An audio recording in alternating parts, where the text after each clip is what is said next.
Welcome to the Crawlcast. I'm your host, George Krawczak, and these are my official predictions for Clash in Paris 2025. So in this video, I'll go through all the matches, I'll go through who I think will win, who I think will lose, who it benefits the most winning and losing, and how this will affect future storylines. If you like this type of content, make sure to hit that subscribe button like it owes you money.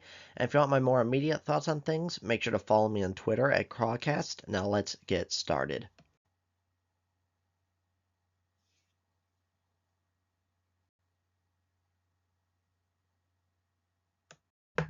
Now, the first match here is Bronson Reed versus Roman Reigns. And I think it's kind of interesting because this is one of the matches where I can really see it going either way. I do have Roman Reigns winning, where I think it is interesting that it's Bronson Reed and not Braun Breaker going against Reigns. I understand Braun Breaker versus Roman Reigns is going to be a huge pay-per-view match, and you want to save it for a bigger event than just Clash in Paris.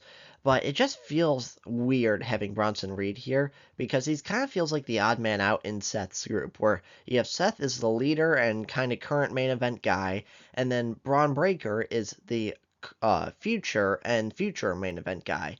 And then Bronson Reed kind of feels like he's just there.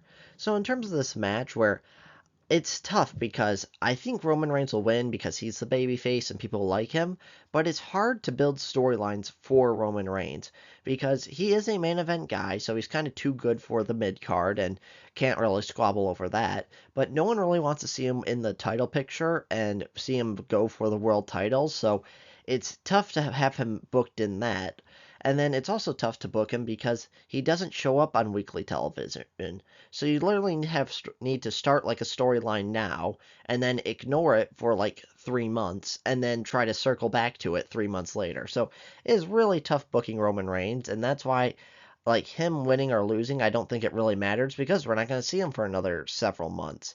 Whereas Bronson Reed, I think this could do wonders for him and really try to elevate him on the same level as like Braun Breaker and Seth Rollins. But it's weird because they just lost at SummerSlam. So if you want to show, okay, look, Bronson Reed is on Roman Reigns' level, then him and Braun Breaker should have beat Roman Reigns and Jey Uso at SummerSlam. I didn't really understand the booking there, so I assume it'll be a similar thing where, Jey Uso and Roman Reigns, they won even though they didn't really need it because they won because they're baby faces. So I assume a similar thing will happen here is Roman Reigns will win because he is a baby face, even though it seems like he doesn't really need it.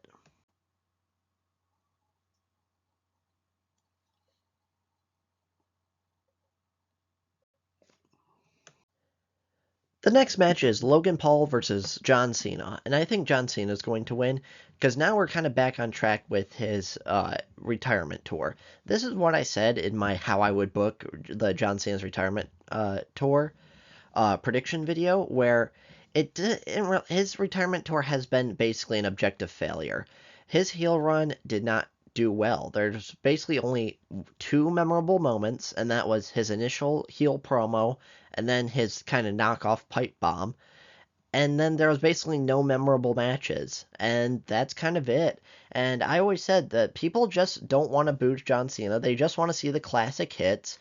We get it. He can't really go that much in the ring anymore. Like, he needs a stipulation like no DQ or something like that to make his matches kind of fluff and do a little bit better. And now we're kind of back on track where it's like, okay, Logan's a good worker, and people just want to see the classics out of John Cena. And so here we are where John Cena is going to face Logan Paul. But I do have a big issue with this where it's like there's so many other people that you want to see where John Cena after this probably has 3 matches left. I think he's wrestling Brock at WrestlePalooza. He's probably wrestling at Survivor Series, and then he's wrestling his final match ever. And there's so many other opponents you want to see. Like you want to see AJ Styles, you want to see Seth Rollins, maybe you want to see Gunther, maybe you want to see Braun Breaker. There's so many other guys that you want to see that I don't think there's many people clamoring for a Logan Paul versus John Cena.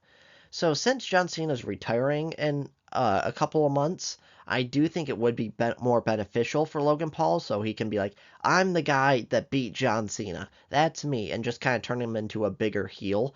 But a little bit like I said with Roman, Logan Paul doesn't show up on TV every week, number one.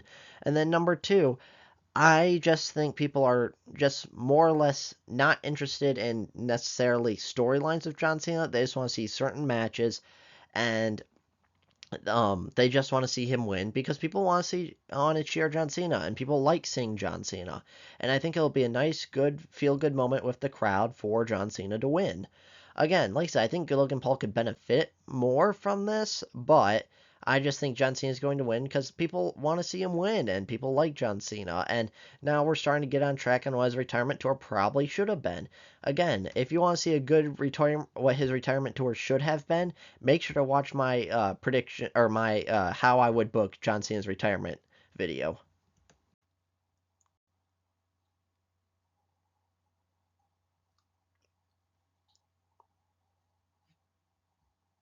So the next match is Nikki Bella versus Becky Lynch for the Women's Intercontinental Championship, and I think Becky Lynch will retain.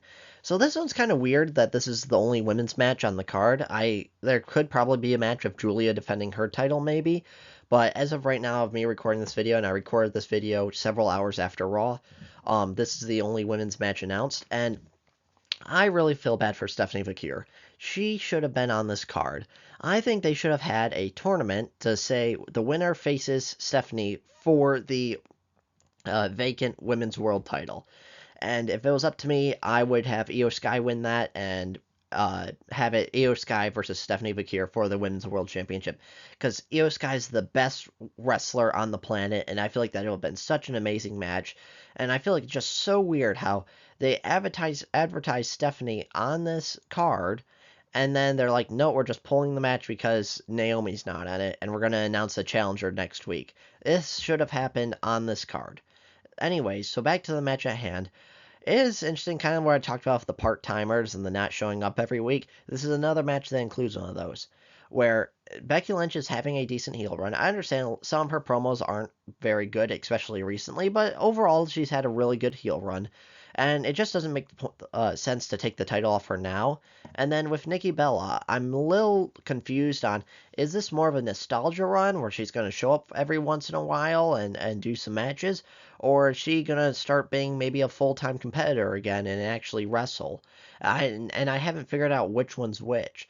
And so if Nikki Bella is going to be a part-timer, that makes no sense to put the title on her. And so Becky will retain. And yep.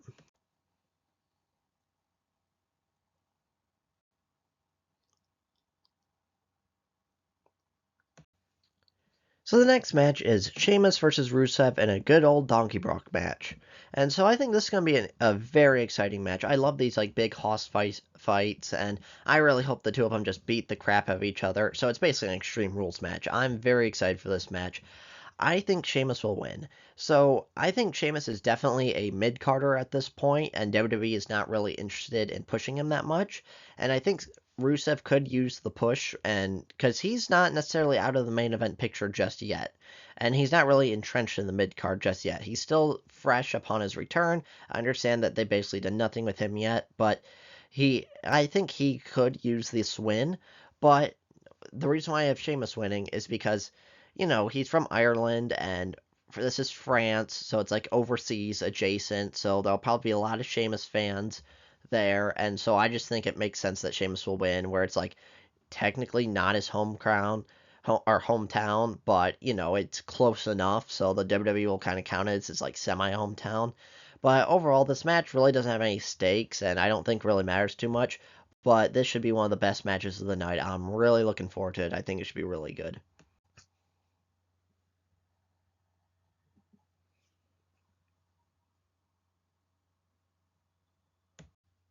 So your main event is Seth Rollins versus CM Punk versus LA Knight versus Jey Uso for the World Heavyweight Championship.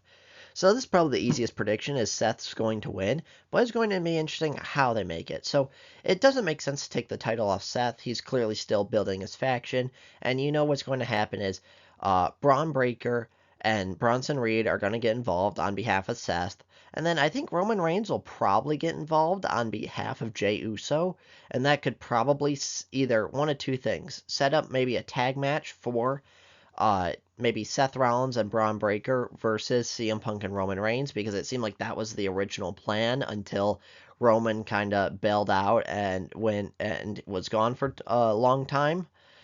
So they could like kind of be circling back on that, where it was again looked like after WrestleMania it was going to set up a tag match.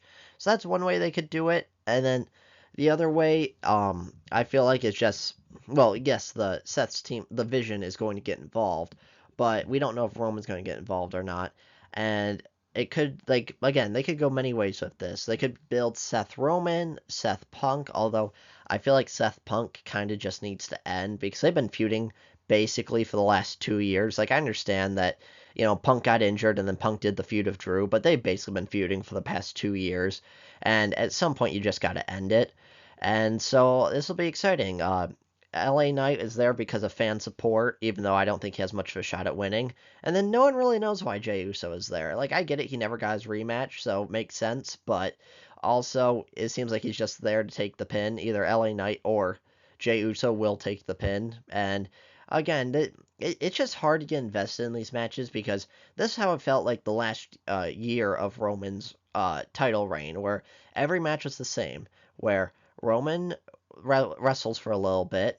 He was about to lose. Then all of a sudden, ref bump, bloodline interference, he wins. And it feels like it's going to be the same way here, where Seth is going to look like he's going to lose, probably to CM Punk, or maybe to LA Knight, but I'd guess CM Punk. Then bloodline interference, and then, or sorry, not bloodline, then the Vision interference, and then Seth wins. So it's kind of the same routine and going to be the same match over and over again. At least there is good star power, and it'll be an interesting fatal four way, but overall, I think it's kind of gonna be run of the mill, nothing too exciting for. So let me know your thoughts in the comments below. Who do you think will win? What match are you most excited for? And if you like this type of content, make sure to hit that subscribe button like it owes you money. And if you want my more immediate thoughts on things, make sure to follow me on Twitter at Crawcast, and I'll see you on the next one.